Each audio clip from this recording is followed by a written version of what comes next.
Number খুশু খুজুর সাথে সালাত আদায় করতে হবে। ধ্যান মগ্নতার সাথে। বলবেন যে হুজুর ধ্যান মগ্ন তো থাকে না। নামাজে কি থাকে না? মন থাকে না। আপনার মন থাকুক আর না থাকুক, চেষ্টাটা আপনার করতে হবে। চেষ্টাটা আপনার করতে হবে। আপনি যদি চেষ্টা করেন কিন্তু আপনি মন রাখতে পারেন নাই। চেষ্টা করেছেন, মন রাখতে পারেন নাই। তো আল্লাহ লিখবেন, আপনার আমলনামায় লিখবেন যে আপনি পুরো নামাজ খুশু খুজুর সাথে পড়েছেন। তো চেষ্টাটা থাকতে হবে। আপনার মন চলে যাবে, আবার মনটাকে নিয়ে আসবেন।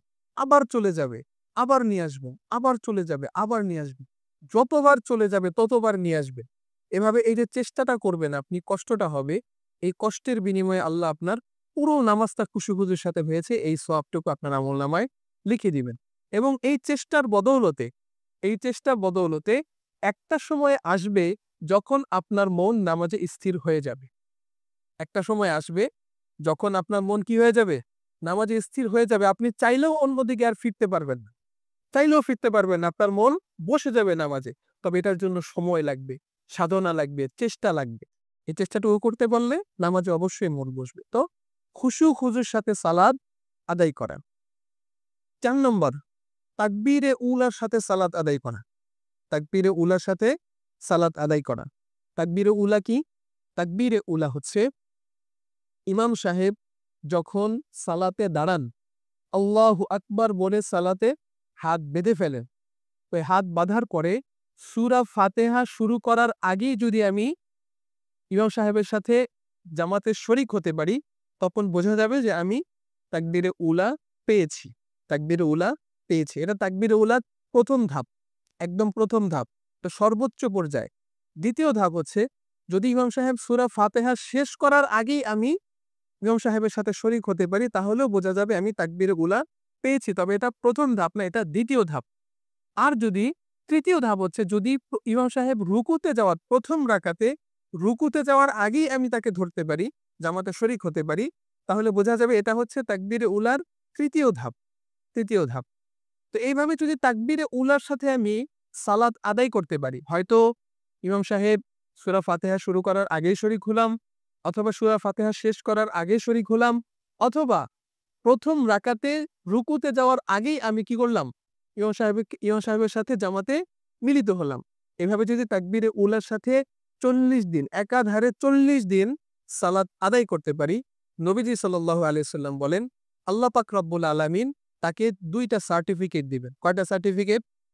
২ টা সার্টিফিকেট দিবেন। একটা সার্টিফিকেট হচ্ছে আল্লাহ তাকে এই সার্টিফিকেট দিবেন যে তুমি মুমিন, তুমি মুনাফিকদের কাতারে তোমার নাম নাই।